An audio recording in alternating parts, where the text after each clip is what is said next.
We had a sales meeting this morning and the topic was being grateful. 5:30 this morning, pick up my phone and I get a text from one of my managers in Mexico City. God, my life is so blessed. There's so much thankfulness and gratefulness in that. Here in the West, we just have so much. And usually we look at so much that we don't have. When you are particularly thankful and grateful and you make that the linchpin of your day, it becomes really easy to smile all the time and just be happy because we have so much to be thankful for. Of course, there's things to complain about, but there's so much more to be thankful for. And it just changes the trajectory of your day when you just fixate on, man, there's so much to be thankful for.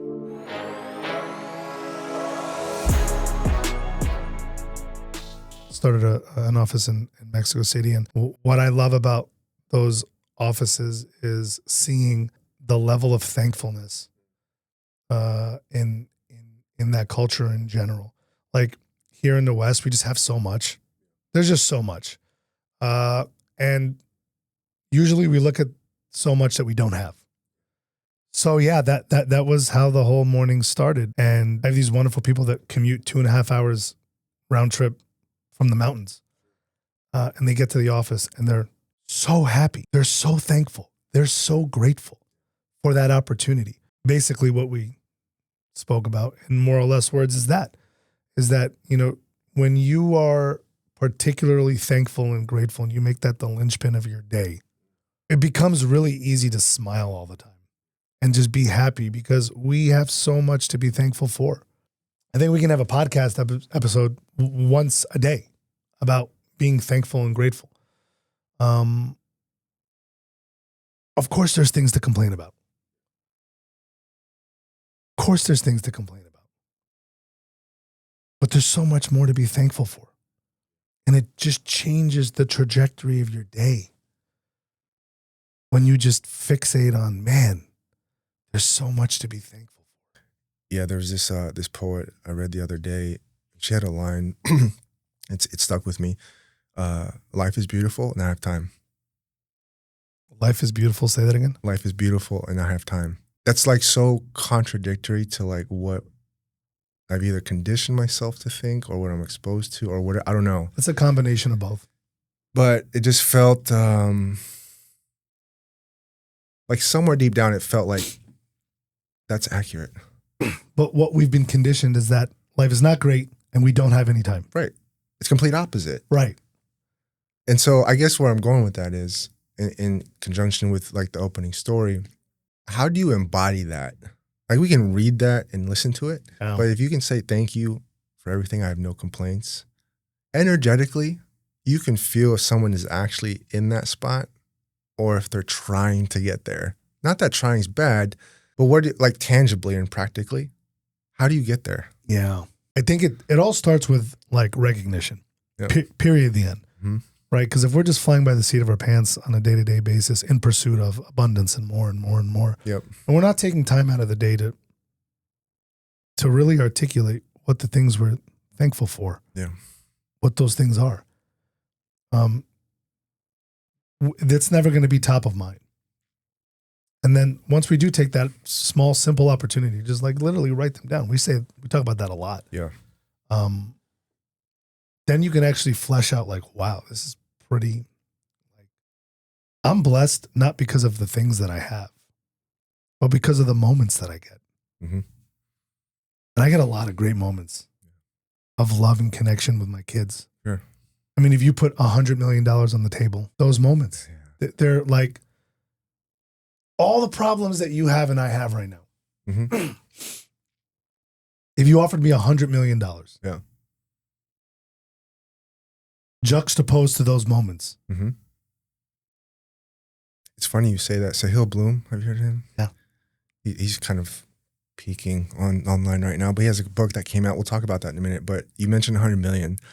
I heard him the other day said, you know, if someone put $100 million in front of me. I know what you're about to say. It's been all over social media and I love it. I love it. I love everything about it. But you couldn't wake up tomorrow. You're going to work 90 hours a week, not see your kids, and you can't work out. Oh, no, that's not what I was talking about. Sorry, I cut you off. It's all good. But he put that on the table. It's like, someone put $100 million in front of me.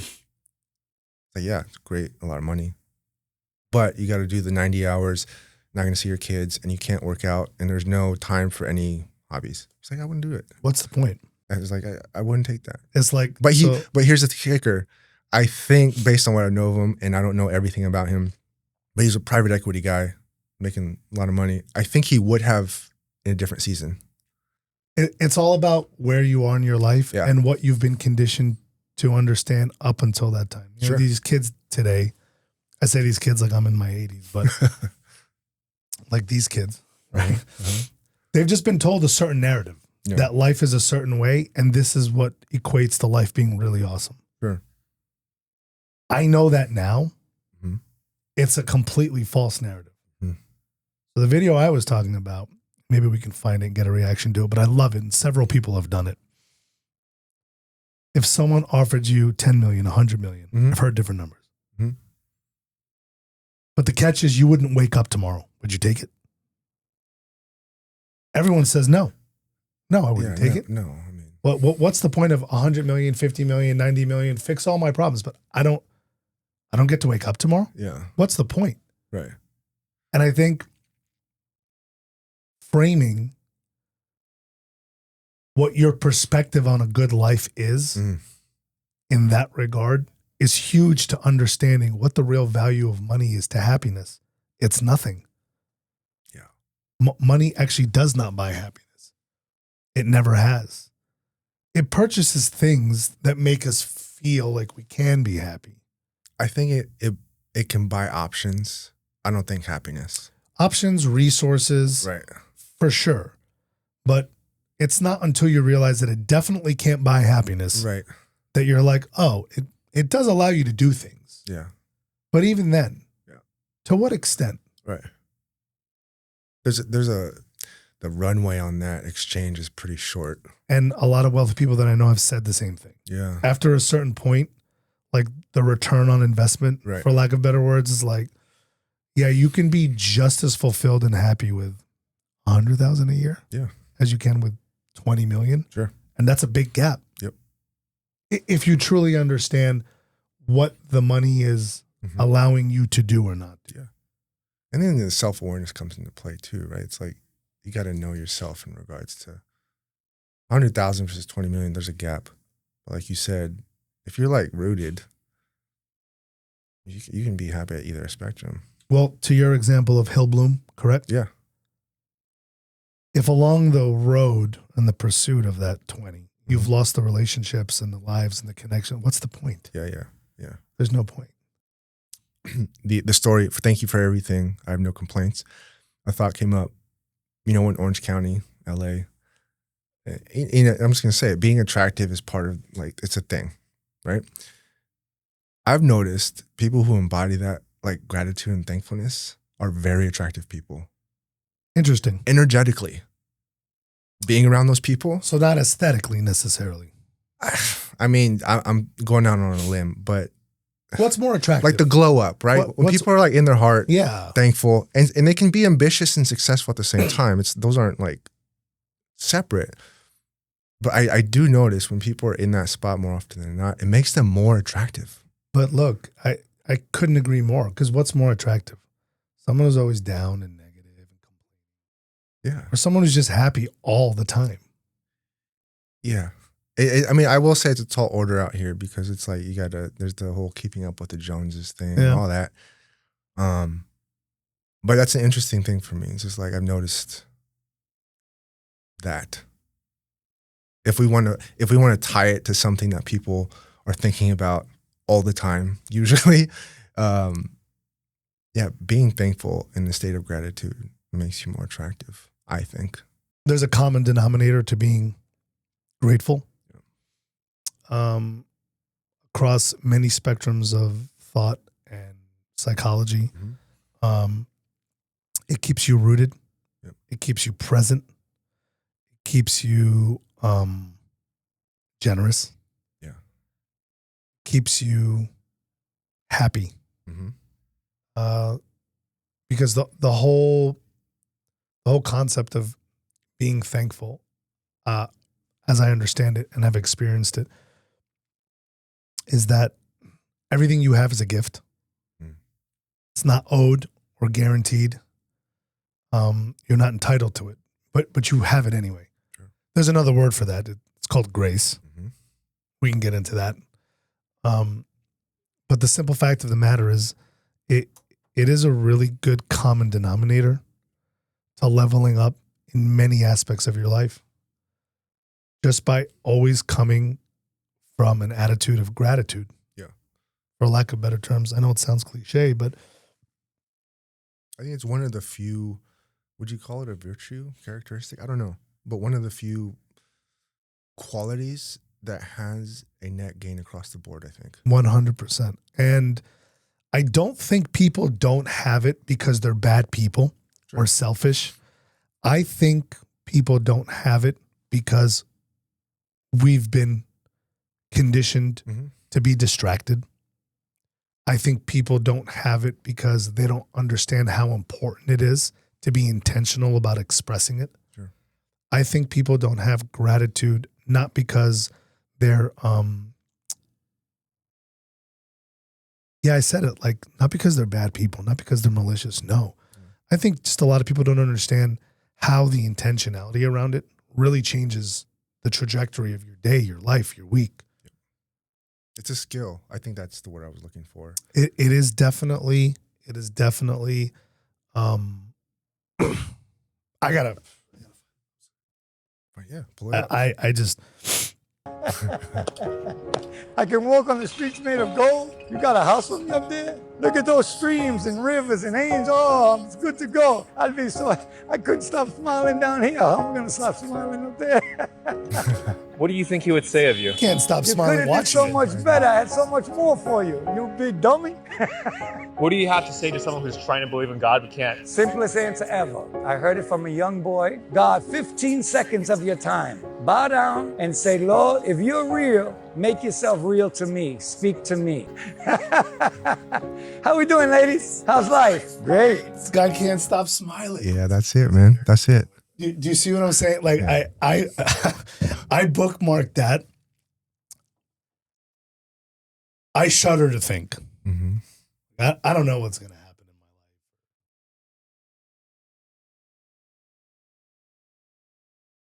But when I watch that video, like, I just get even emotional thinking about it. Like, here's someone with a whole story. Mm-hmm. And you can't fake that. No. You can't script that. Yeah. That guy's collecting and sorting trash on the streets of New York City. And he is the happiest man in the world. Yeah, And, like these, and there's something there. He talks about blessings. He talks about his faith, which is a really important dimension to it. yeah.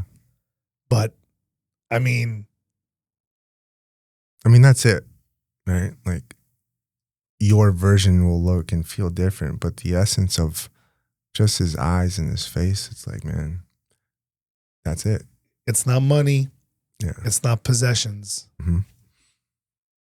It's not things. It's definitely not situations. Yeah. So it's pretty incredible. That's a great one. We should do a stitch. In our episodes and just conversations off mic, I've heard you kind of talk about formal or informal mentorships you have with other people in business. And you've said some really good things. And now for like scale wise, I kind of want to open it up. So like, let's say someone's watching or listening and you're mentoring them. First time, like, entrepreneur, hungry, ambitious, got a great idea, maybe got some funding, ready to go.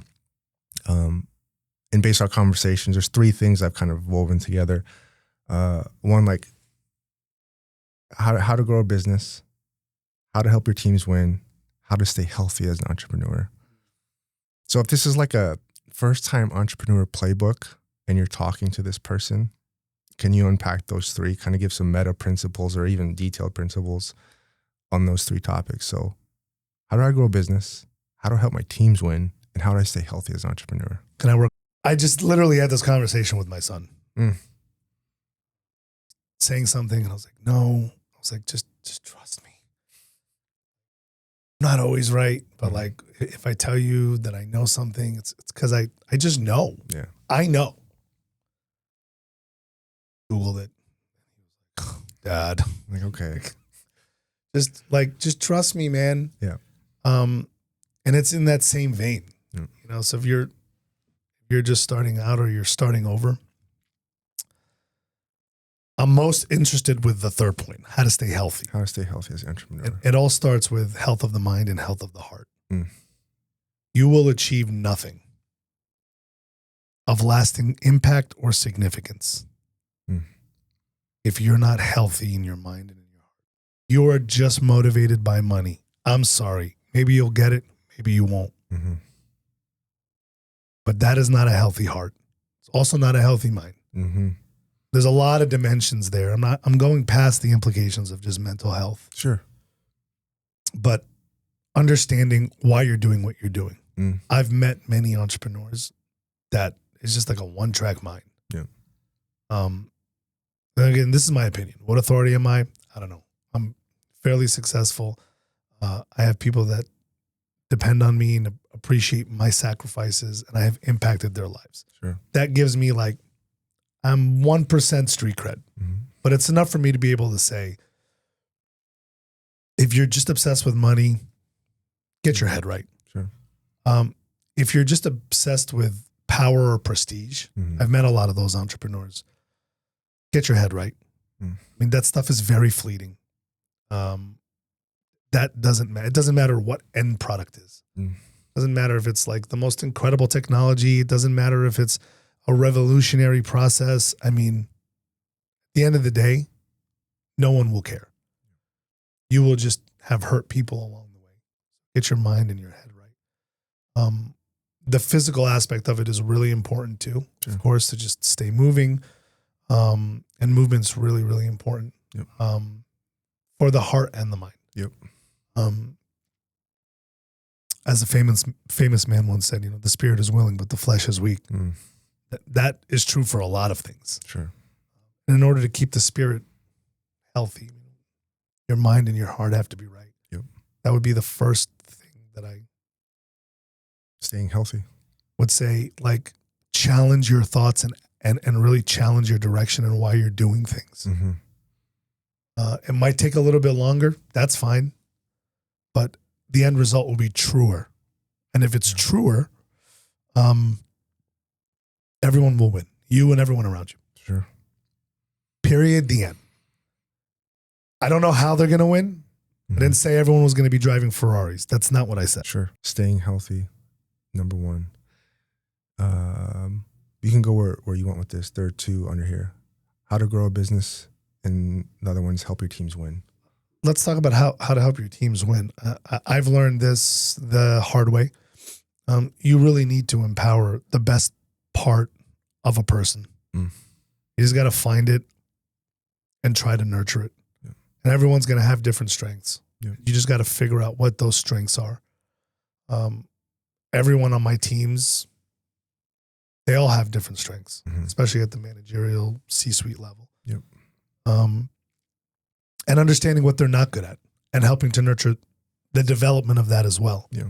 But really just hone in on what they're good at, because they might only be good at one or two things. They don't need to be good at 12 things. Yeah. That is like, I think the fallacy of a generation. Like the jack of all trades, it's just been relabeled. Yeah. Again, you see a lot of this stuff, and I'm not judging anyone, but read 15 books, run 12 miles, like build and sell 4 businesses before the day's over. It's like not everyone can be great at everything. Sure. We are absolutely not ever going to be great at everything. Yeah. That's okay. Yeah. Just figure out what you're really, really good at. And nurture and encourage the heck out of that. How do you handle, I want to say misplacement, maybe that's not the right word, of talent? Is it usually, you're done, see you later? Or is it like, hey, let's see where else you're good at and place you there? Or how do you go about that? I think we've, professionally gone a long way in figuring out how to pour investment into someone when they're not good at something. Sure. And I have dozens of employees that started here and moved here, and because they got a great work ethic, great attitude, awesome. They're team us all day long. Yep. They're just not good at this one thing. Yeah. That you'll find that very common Mm-hmm. in my organizations. Sure. Again, because you started here and you didn't end up being good at this, Yep. What are you good at? Sure. Third one, how do you grow a business? I mean, no one's going to like this. Just blood, sweat, and tears. Yep. I don't know any other way. Yeah. Again, I see some of this stuff and I'm like, here I'm going to share with you the 7 ideas of how you're going to make $42 million a month. Mm-hmm. And I'll look at it and I'm like, you know what I'm talking about? And it's like, really? Mm-hmm. Really? Because I've made and lost a ton. Sure. Every time I've made it, it's not been 30 days. Sure. I've not figured that one out yet. So I don't know. Maybe they have I guess I like what you said earlier. some sorcery that I don't know. I don't know. First time or starting over entrepreneur.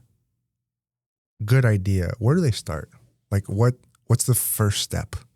I have a really great idea. Mm-hmm. Just do it. Mm-hmm. Just do the idea. Mm-hmm. Just do the idea. And whatever happens is going to happen. If it really is a really good idea, I think things will happen. Doors will open. You obviously have to put a certain amount of grit and persistence into getting that. And I think the trick for a lot of people's resources, they don't know where to start. Yeah. Start small, but just start. Mm-hmm. Just start. I mean, that's one of the beautiful things I think about social media. Yeah. The access to ideas Sure. is like through the roof. Yeah. You can scroll, you could type in your idea or your product or your serve, whatever it is. You could see thousands of perspectives Yeah. from people doing it, from people who want it. Yeah. Does that make sense? Absolutely. Like 50 years ago, the pool Mm-hmm. for testing your idea, engaging your idea was really small. Sure. Now the pool is global. Yep. I mean, it's a really awesome, it's a great thing. Yeah. It just, we were talking about the LED guy.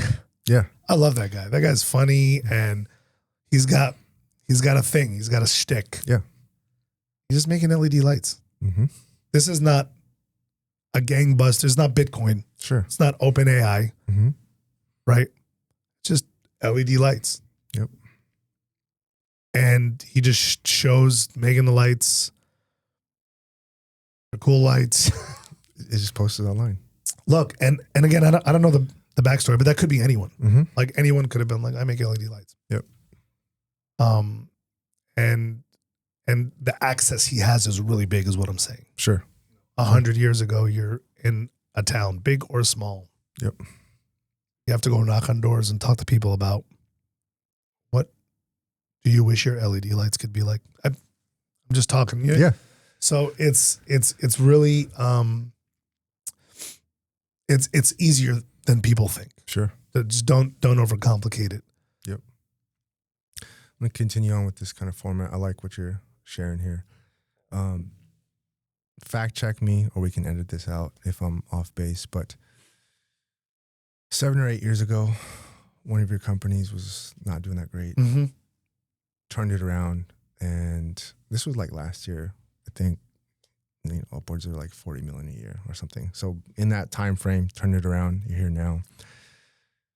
2 years ago or so, kind of hit a major challenge in relationship, marriage. Now we're here. Started Midlife Strong with me on like kind of rebuilding and sharing your journey up to this point. Mm. So in like the last 7 to 9 years, you've been through some things. Now you're sharing it through Midlife Strong. What are 3 to 5 lessons in the past 7 years you want to share? 3 to 5. Yeah. Ooh. I can think as long as I want. You guys can edit that out. So I want to kind of like frame you like, here's what I'm learning and here's what I'm sharing as I'm rebuilding my life and staying healthy as a CEO, father, husband, et cetera, et cetera. This can be a really good premise if I do it right. And if it helps, like these X threads, this format works really well for X threads. And maybe this can kind of help you kind of get the juices flowing. You're 42? 41? Yo, man. 41? Is it 41? I never thought about 32 before this day because I'm 41 turning 42, but now I got 42 like front and center. Okay. All right. Thank you so much for dating me. These kids don't get it, but like once we get like every year is very like, whoa. I'm not 56. I'm 55. What? Jeez. Here's how it's going to ring off. 42. I'm 41. 8 years ago, my company was on the brink of shutting down. 2 years ago, marriage hit rock bottom. Today, my business generates over $40 million a year. I'm rebuilding my marriage, and I'm running a personal brand called Midlife Strong to share my story. Here are 5 lessons I've learned about rebuilding my life while staying healthy as a CEO, father, and nurturing all the relationships I can. We can edit that, but I'm just framing you up. So. Yeah, no, there's a lot. And if you want to, you sent this to me. I didn't do my homework. I usually do. well, good. You sent it to me last night. If you want to push this to the next one, have some time for you to kind of try it out. We can. I literally just start. I'm like, yeah, because these are chapters of a book that I'm writing. Yeah, like that's how I see it. Yep. Like at the end of the day, if I was going to sit someone down and they're like, hey, look, I'm not Jeff Bezos. I'm not a gazillionaire. Yeah. But I made a lot of mistakes, and by the grace of God, came back, I think, kind of roaring. Yeah. But not because of anything I did. Right. Because of the grace that was afforded me and the lessons I learned along the way. Yep. And how I was able to take. This is a trailer to your book. Generational trauma. Uh-huh. And just recognize it. Yeah. To be like, it stops now. Yep. Yeah, I'm going to need some time. Yeah. I figured, because we didn't really talk about it before, but I wanted to plant the seed for this particular clip and piece, but also this is a trailer to your book, really. So we can do it snippets and clips, but that'll just feed into a manuscript. But like, I'm going to give this more time. Yep.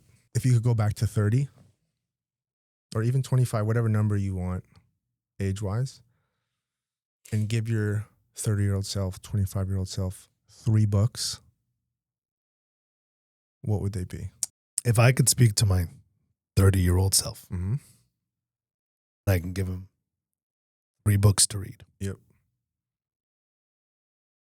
And there's no shortage. Mm-hmm. The first book would be Breathing Underwater by Richard Rohr. One of the most incredible books I've ever read. Absolutely changed my life. Changed my perspective on a lot of things. You can give me a couple like takeaways or principles that stuck with you. So Richard Rohr is an author that comes from the background of addiction therapy. But those processes permeate all levels of thinking. Sure. So it's not just addiction to substance, but it's addiction to patterns of behavior and thoughts. And and he reframes the 12 steps from a spiritual perspective. And it's absolutely beautiful. I mean, it is, there's nothing I could say. Yeah. I'm reading it for the 3rd time. And it is just everything about it. Absolutely incredible. It sounds like an evergreen book. Every time you read it, you'll get something different out of it, for sure. The second book is a book in the New Testament, which is obviously the second half of the Bible, and that's the book of Philippians. And the first time I read it, not much. It's just 4 or 5 chapters. It's a little thing, but I mean, I could read that once a week, and it's different every time. Yeah. Reading it from the perspective of a 30-year-old is going to be difficult, but from my 40-year-old self telling my 30-year-old self, hey, really pick this one apart and dig deep. It's written from the perspective of Paul, who went from murdering Christians to converting people to Christianity while he was imprisoned for doing that. The perspective of how he's framing joy and peace while writing in a Roman prison. Sure. It hits different. Yep. It hits different from the perspective of someone who thought he lost it all. Yeah. It's like, I don't know, maybe I didn't. Great book. Absolutely great book. Third one? And it would be a tie between two books. Okay. And they're not the easiest reads. I don't want to butcher the last name. Way of the Ascetics by Tito Colliander. So the third one is Way of the Ascetics by Tito Colliander, and he pretty much just takes a lot of Eastern Christian monastic ascetic principles, and he centralizes them and kind of just meditates on them. Yep. Really, really good, really easy. And then the other one, which is really Anthony Bloom, that's right, Beginning to Pray. Anthony Bloom, if I'm not mistaken, I think he's like a Greek Orthodox priest or bishop. And the way he frames praying is really incredible. And it's changed my perspective on that, because a lot of people are like, I don't know how to pray. And there's some really easy ways to do it. Yep. I think we overthink what the connection with the divine has to look like. Yeah. A lot. And it's a really big barrier to entry for a lot of people. Yeah. And it's like, sometimes a prayer is, God, I don't know. I don't know. You know. Yep. But I don't know. Because I know you know, I don't need to know. Sure.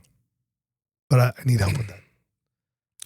Yeah, I think the prayer is like obviously a large topic, but I do sense that there's a lot of what I call exchange prayer, like asking for things, which I think that's probably like the first step. But as you mature, it's like more of a surrender than it is an asking. I would tell my 30-year-old self, like, your prayers don't have to be a wish list. Sure. Which is what they were. I think I could be wrong, but I think that is the progression. You start like, okay, I want this. Please give it to me. Life happens, and you're like, life is probably bigger than a wish list. I'm just going to kind of surrender. It's a maturity and a development, for sure. Yeah. And I struggle with this. I really do. Because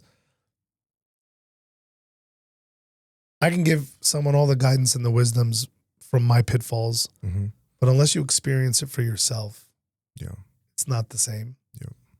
But if anything, it is fulfilling to know that maybe we can help prep people for those pitfalls. Sure. And how to come back. Since we're here, this is gonna go down a pretty deep alley, but we're on the topic of prayer. I was talking to my wife last night, and somehow we got on the topic of Pastor Rick Warren. His son committed suicide. And she was like, "How?" This was many years ago. This was a lot, maybe 10 years ago, 7, 8 years ago, if not longer. And she was asking, like, how did he come back from that with his like stature and position as a global ministry leader? And I forget the details of what we talked about, but she was like, man, it's amazing that he, obviously there was a grief period, he kind of stepped away, but came back still loving God. I've watched videos on this. Yeah. And I've heard his perspective. And he's very open. Yeah. I mean, there is a really, really dark time. Yeah.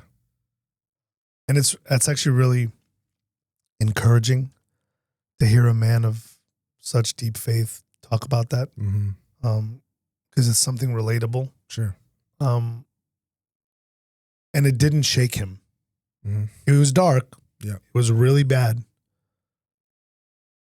All the questions of why, the anger with God. His comeback was rooted in faith. Yeah. It was perhaps one of the most potent forms of equanimity I've seen, like, in a human.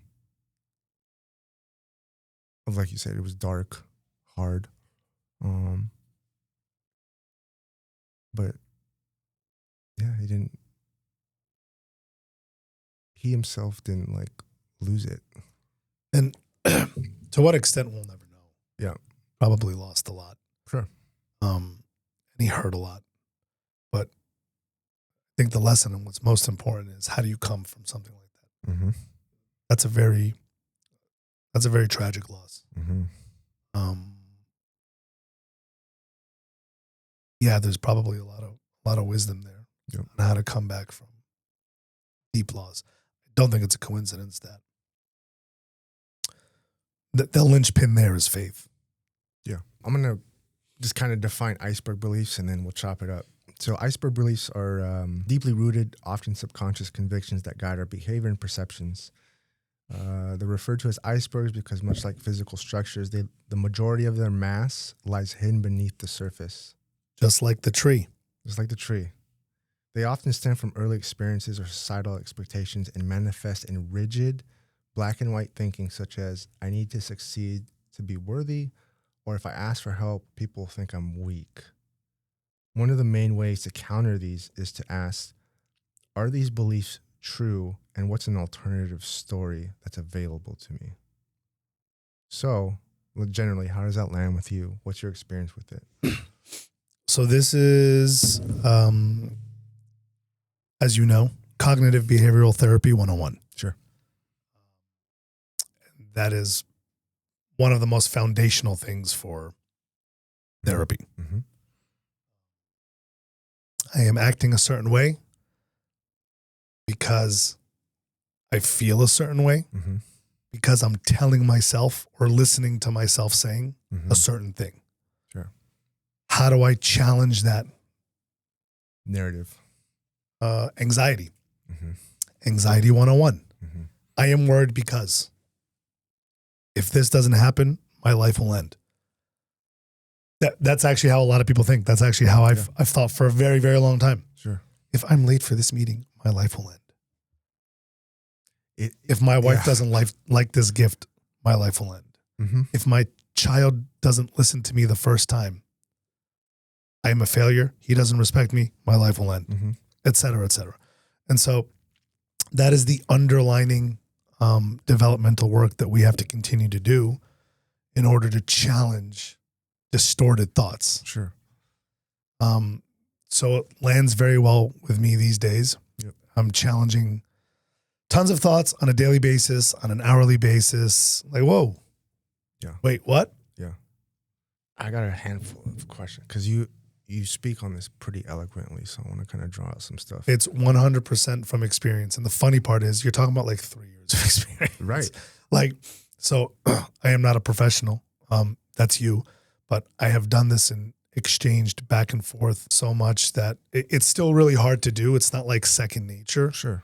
But one of the biggest ones that like really landed was parenting. Yep. They don't listen to me right away. That means they don't respect me. That means I'm not worthy. That means I have to assert my dominance, and it just goes on and on and on and on. Whereas like one of the first ways to challenge that is they didn't hear me the first time. What if they didn't hear me? Mm-hmm. What if when I asked him to do something, Mm-hmm. he was thinking 5 or 6 other things? Sure. I don't even know which way he went. Yep. But do you think he really went the way of, I'm not listening to him because I am actively disrespecting him? Yeah. No. Yeah. What it does right away turns down the response. Yeah. It's like a dimmer switch. Everything just turns down. Yeah, you still get irritated. And as a parent, you will say the same thing 7 more times. Yep. And that's the other side now. It's like, whatever, man, who cares? Yeah. It's fine. It's fine. It's more playful on that side. Yeah, it's fine. Yeah. It's fine. How do you encourage your team or organization to recognize and challenge their own limiting beliefs or thinking patterns that get in the way of their performance? just to ask them to challenge their thoughts. That's all. Mm. When there's a problem and you think it's because of this, just challenge it. Yeah. This department is failing because this person's not listening. Is it because he wants to not listen? Is it because he's really inept? Is it because he's scared? Yeah. Whatever the thought is, just challenge it. I think a really good life rule of thumb, this would be one of the chapters, always challenge your thoughts. Mm. Just always challenge them. Yeah. Always challenge your thoughts. Yeah. It will corroborate the thought Mm-hmm. or it will disarm the thought. Either way, you win. Where does not challenging lead you or people? A lot of bad places. A lot of bad places. And the most immediate example is high levels of functioning anxiety. Mm. That's sneaky though.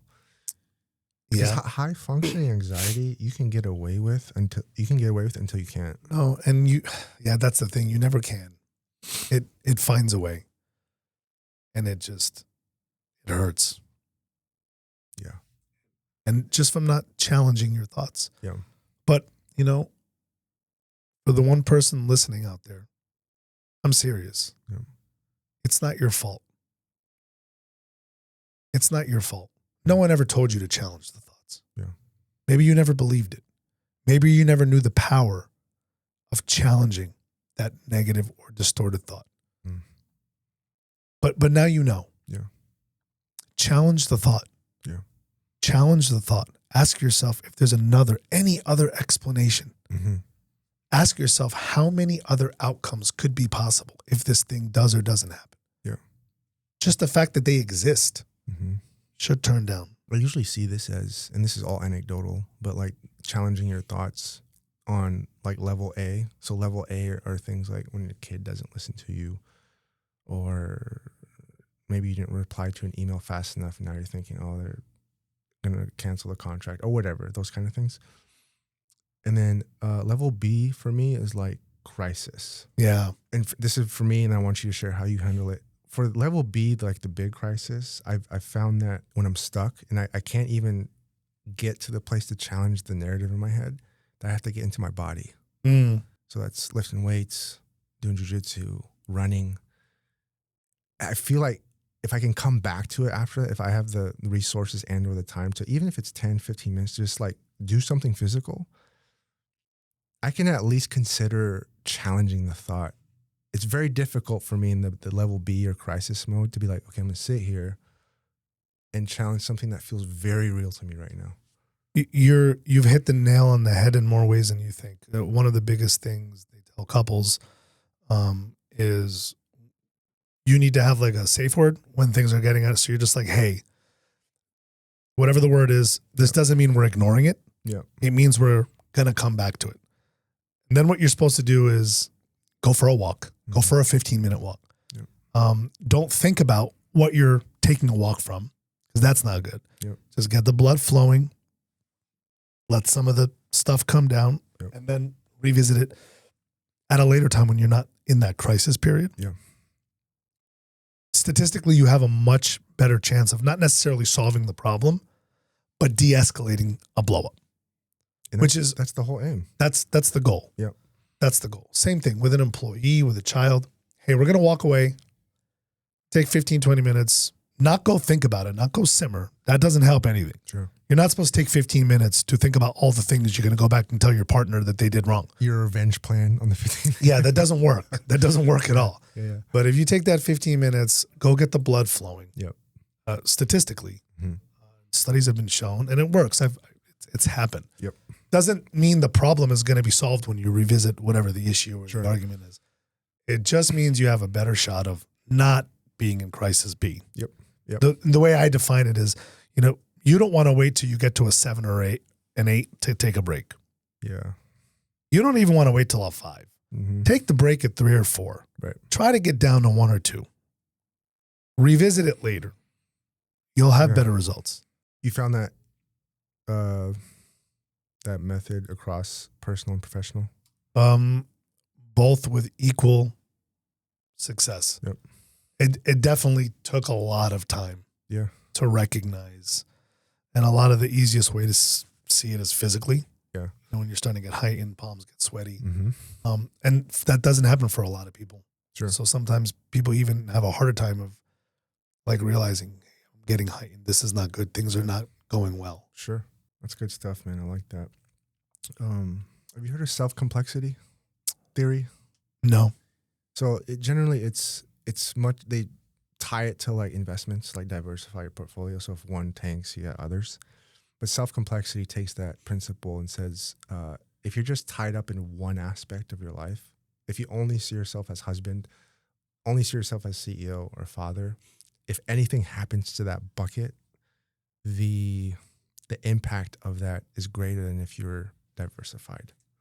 Absolutely. And where I have been told about this is from the experience of stay-at-home moms Yeah. who have the toughest job on planet Earth. For sure. I mean, there is no tougher job. Yeah. You know this firsthand. Try to be with your kids for an hour. We don't have the same patience or grace that our wives do, period. End of story. Yep.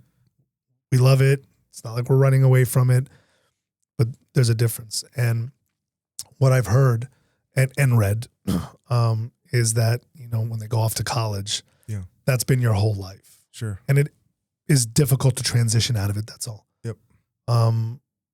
But there's other things too. Yeah. There's other things too. You know, when your career is the only thing you have and that gets taken away or the business fails, Mm-hmm. it's the same idea.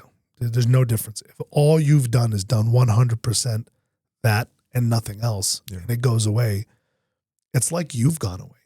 Yeah. But you haven't. Only one part of you has gone away. Sure. And that is definitely why it's important to have multiple facets that you're working on Yeah. at any given point in time, because it strengthens all the others. Where would you, or how would you describe yourself? What are the facets of George today? I mean, it's simple, but it's not. Yeah. First and foremost, I'm a husband. Mm-hmm. And then secondly, I'm a father. And I learned the hard way that I can't be a good father unless I'm a good husband. Period. And we could just stop right there. Yep. After being a husband and a father, I am a CEO, Mm-hmm. and then I'm a business owner. And Hold on. Explain that difference. yeah, it's just, to me, I could be completely wrong, but my title as a CEO supersedes the fact that I'm a business owner. I'm supposed to lead people, encourage people, motivate people. Yeah. Not just to a product, but to being better in general. I haven't heard that distinction before. That's pretty cool. Look, there might not be, I don't know, but in my mind, I've pulled out of the business owner hat because I am the CEO of a business that I also own. Sure. But I think it's more important to lead and motivate than to worry about the ownership perspective of it. Yep. And sometimes we get caught up in that, and they are two different distinctions. Sure. Do you think you're over-indexed anywhere, either for good or for worse? It probably changes on a day-to-day basis. Yeah. But I definitely am not shy from telling everybody, like, my priority is my family. Sure. So that's not a secret. Yeah. Am I over-indexed there? I don't think so. Mm-hmm. If I was, would that be bad? Probably, because of what we just talked about, just Yeah. balance in general. Right. I was over-indexed many years ago. Mm-hmm. Yes. So am I perfect? Have I figured it all out? Absolutely not. Right. I am falling every day. Yeah. And getting back up. Is the idea of self-complexity kind of fluid across like age and season? Or are there times when you're like, you kind of need to just go all in on this? There's a time and a season for everything. Yeah. But I would still tell my 30-year-old self, you never have to go all in. I don't even know what that means. And if going all in means you sacrifice something that shouldn't be sacrificed, Yeah. don't do it. Yeah. I don't know what that means for whoever, but we say it a lot in business. You got to go all in. You got to go all in. You do. Yeah. Like, you do. You do have to go all in. Yeah. You have to go all in on being a husband. You have to go all in on being a parent. Yeah. But if at some point in your life going all in on this thing means possibly losing this thing, which is really, really important, Yeah. don't do it. I think a lot, maybe many, dare I say all, people know when that moment is. I think people know more often than they don't. I agree. And so my question is, why do we not take the wiser path? Because we're people and we're broken. And we're actually really simple. For me, it's a little bit more confusing because if we're assuming that most, maybe all people know, it would be different if we didn't know. I'm not assuming that. I'm assuming that we can know. I'm assuming that if you took the time and you were intentional about it, you're like, I don't know, my family or my career. Sure. Nope. Sorry. Yeah. There's a lot of people that I respect that make the right decision all the time. Sure. Some people just don't know. Some people just haven't had the conversation. Yeah. So it's not like they knew and chose anyway. Sure. That happens too. And even then, to a certain extent, we do the best job that we can. You know, we make those decisions based on our risk analysis. Yeah. And that's flawed. Yep. And we're still doing the best that we can. Yeah. Now, all of that to say, if you make a mistake, no problem. Let's get back up. Yep. That's okay. I'm trying to help the person not make the mistake, if at all possible. Yeah. But if it happens, no worries. Yeah. Let's get back up. Yeah. This is off topic, but I think there's something here. Like making mistakes. So growing up, being an athlete, the making a mistake on the court felt like death for me because there's no safety at home. Sure. And so when was this? Monday?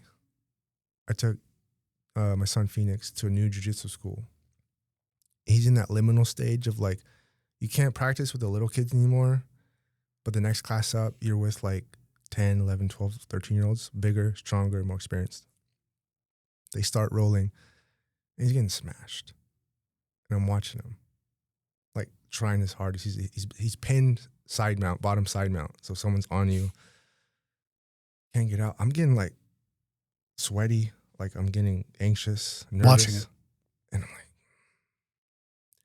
and it wasn't that.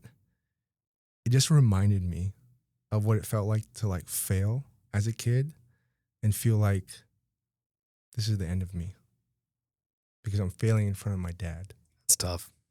And so I'm watching this and the bell rings and he gets up and he's like scared, exhausted, and looking like, his face said to me, "Do you still love me?" And what did you say back? Well, we're at a distance at this point. But what did your face say back? Yeah, I love you no matter what. Yeah. See, I asked that question because I knew that was going to be the answer. Yeah.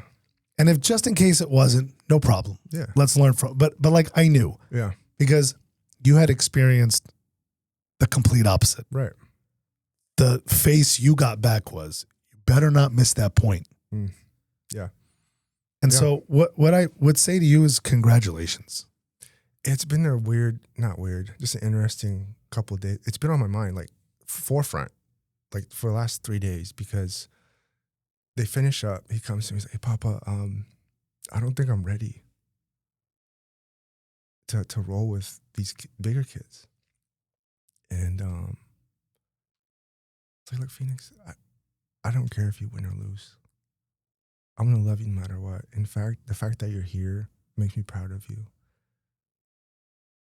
And I mean, he was whatever, right? He's 7. I don't know where that landed or if it landed, but the fact that I was able to do that felt like a huge win because I never got that of like, it doesn't matter. Like if you win or lose. Well, hold on. It definitely landed because it landed with you and you didn't get it. Yeah. And it landed with me when I didn't get it. Yeah. So now when he got the correct response, I can guarantee you it landed. I don't know how. Yeah. It could be landing right now, 4 days later. Right. But I think it landed. So I want to say to you, and this is serious, great job, because you redirected Mm. generational mistakes. Yeah. Now, Yeah. the weight and the burden that you had all those years until now, Yeah. watching him, Mm-hmm.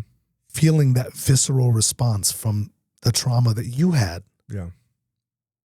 35 years later, Mm-hmm. he's not going to grow up with that. Yeah. That's nothing short of miraculous. Yeah, I think it'll stick with me maybe forever. Because I didn't plan, like I wasn't planning to like have this moment, right? It was just like, It just happened. and I knew it was happening. Like when he was on the bottom, I was like, yeah, something's happening to me right now. Watching my own son. And yeah, it felt like a really big psychological win to just be there and be able to do it like truly, not give lip service to like something I should, like, I think I should do. It was just that's who I was in that moment. Sure. And yeah, I don't say this often, but I was just proud of how I showed up. I'm really proud of how you showed up. Yeah. And he is too. Yeah. Yeah. So going back to Sahil Bloom, I said we come back to him earlier, and here we are. So his book is 5 Types of Wealth. Stanford baseball player, private equity guy. When I know of his story, came home one night, had too many drinks, passed out on the floor. Woke up the next day, he's like, came to his wife, like, hey, like, we need to change. And that's when he kind of changed his whole trajectory professionally and personally. Now he's written a book, but he talks about the 5 types of wealth in 5 buckets. So there's financial, social, time, physical, and spiritual. Those are the 5 buckets. And what I found really interesting from him was, since he's an athlete, he talks about the scoreboard. He's like, yeah, people have the scoreboard wrong. There's only one metric they measure, and that's money. Sure. He's like, money's important, but it's not the only metric, right? So there's these 5 buckets. And what he says people get kind of messed up on is they think it's on or off. It's like, okay, I'm going to turn off the financial thing and just not work, or my physical health is going to take backseat, so I turn it off. He's like, it doesn't work like that. All of them are dimmer switches. It all goes to balance. And so he's like, go through these. And if you got small kids at home, you know, you got to maybe turn the dimmer switch down on one of them, but turn up on the family one. Sure. And he was like, this is how modern day balance works. It's not on or off. It's just managing the dimmer switches on these buckets. I haven't read the book, but I'm already a big fan of anything that preaches balance. Yeah. Because it can't be all this and none of this. Sure. Things will break. Yep. If that's not the case. Yeah. 5 types of wealth, 5 buckets. So just asking you, like the dimmer switch concept, is that something you use? And are they kind of like falling all in balance right now? Or is one higher or lower than the other? I'm definitely trying more than ever. Yeah. For them to all fall in balance. But I mean, I'll be completely honest, and I don't think you can ever get too much of this. That spiritual bucket, I'm really trying to fill up significantly more, be much more grounded to the things that I believe and hold dear to my heart that are going to help me. Because the things that I believe in tell me to be a good husband, be a good father, be a good leader, be a good business owner. Anytime you have that type of direction, you can't get enough of it. Yep. So that's what kind of I'm at these days. Last one. Wicked versus kind learning environments. So I'll summarize it. Dr. Zecker is his name. He's a complexity theorist and systems thinker. So kind learning environments are linear, predictable outcomes and fast learning. So think of like hitting golf balls. If I hit it, it goes to the right, turn the club here, hit it, it's straight. Wicked learning environments are not predictable, fast, and learning outcomes are usually like unstable. So one thing is like when you're 60, it's hard to kind of balance A1C with testosterone. Like there's all these kinds of things Variables. that you do one thing, Sure. it may impact this, but not that. So managing health past 60 is an example of wicked. Where does business fall? Is it a combo of both or is it bifurcated? No, and that's exactly where my mind went to. It's kind of like a combination of both because there's a lot of linear things in business, but there's a lot of very non-linear things in business, personalities. And So it's kind of a combination of both. Yep. In general, you know, certain numbers tell you certain outcomes. Yep. Pretty linear. More sales, more revenue, more profit. Generally, that's the way it should go. That's Yep. not the way it ever actually does go. And so it's kind of a combination of both. And one of the things I've always appreciated about business is it keeps your mind nimble and flexible. Yeah. Because that's life. Yeah. Life is a combination of wicked and kind. Yeah. Right? It's not one or the other. Mm-hmm. And I think people who are raised in a very linear fashion have trouble in life. Sure. And then people who are raised in a very chaotic, wicked fashion have trouble in life. Yep. It's kind of necessary to have a little bit of both. Yeah. Yes. It sounds like business is both, but that also requires you to kind of almost put on different hats. Like kind environments feels like a different thinking pattern. Sure. Than a wicked one. Sure. Relationships, are they kind or wicked or both? I think they're both. I think there's a lot of positivity from linear things. Be kind. Forgive. These are pretty linear. Yep. But then once you get into the minutia of why you're forgiving, then it gets wicked. There's some layers. Yeah. Once you get into the minutia of the situations that should require kindness, but oftentimes don't. Yep. And again, it's a microcosm of life. Yeah. You're never going to get one or the other, but you got to learn to get good at both. Sure. So lots of good stuff in this one, man. Tons of good stuff. Appreciate you. Love you. Love you. our listeners and followers. Just need a small army of people we're trying to help. Like the opening story. Thankful for this. Very, very thankful, very grateful. Getting a lot of good feedback actually about people whose perspectives were changing. So that's great. So until next time, man. See you next time. Love you, bro. Thanks, guys.